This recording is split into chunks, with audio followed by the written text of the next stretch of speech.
Again, the only people who get hurt in a shutdown is the American people. So to your point, we do need to come together. We do need to open up the government. But we don't have anything to negotiate because we didn't put any gimmicks in there to begin with. So right now, Congressman Don Bacon, a Republican from Nebraska, and Congressman Tom Suozzi, the Democrat from New York, are negotiating an off-ramp, which is Democrats say that the government's shut down because they want Republicans to help them fix the fact that Obamacare subsidies are going to end at the end of the year. And Bacon and Suozzi have come up with a way to do that in a way that addresses some of the concerns Republicans have had about it, having to do with means testing, who actually gets the subsidies, and also whether the money directly goes to pay for that. Are Republicans willing to say, yes, we will vote on that solution if on this date, if Democrats vote to open the government? First and foremost, let's open the government so we can continue to have these discussions, so we can continue to have these debates. That is how it is supposed to work. So I'm in agreement with you that we have to fix the Affordable Care Act, because the Obamacare Affordable Care Act is anything but affordable, right? I know what Republicans are committed to doing, and we're committed to driving down premium costs. Yeah, well, that's not just in Obamacare. That's health insurance everywhere. Premiums are going up. No question, but I don't think you can deny that since Obamacare, premiums have gone up. Premiums have gone up almost 60%. So there definitely needs to be a fix.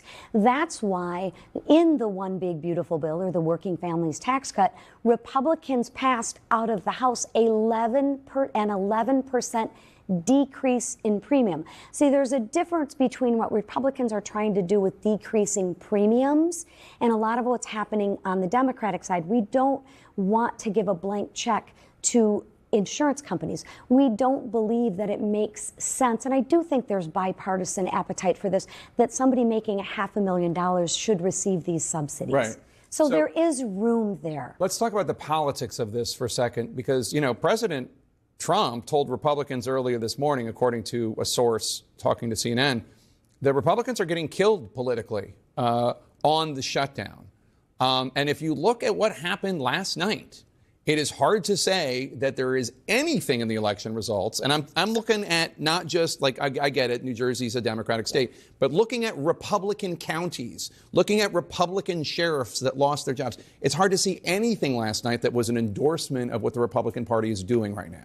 Yeah, well, let me give you the other side of that story. Is voter turnout from Republicans was not high. Not high at all.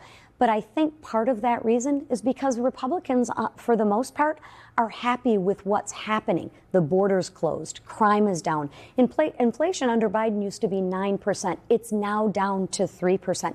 Interest rates are down. Mortgages down. Let me just finish. Let me just give you the other side. I shop at the same grocery store as everybody else does. So you see prices are up. Is there more work that needs to be done? Absolutely there is. That's why in the Working Families Tax Cut, we did just that. We voted not to raise everybody's taxes. Very different than what the Democrats did. So I think there's two sides of the coin that you have to take a look at.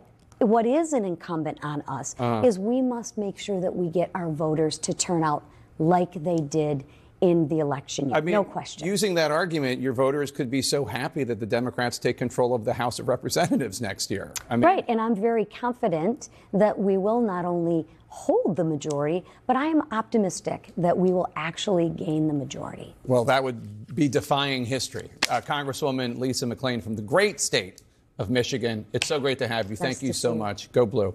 Republican Congresswoman Nancy Mace now says she's going to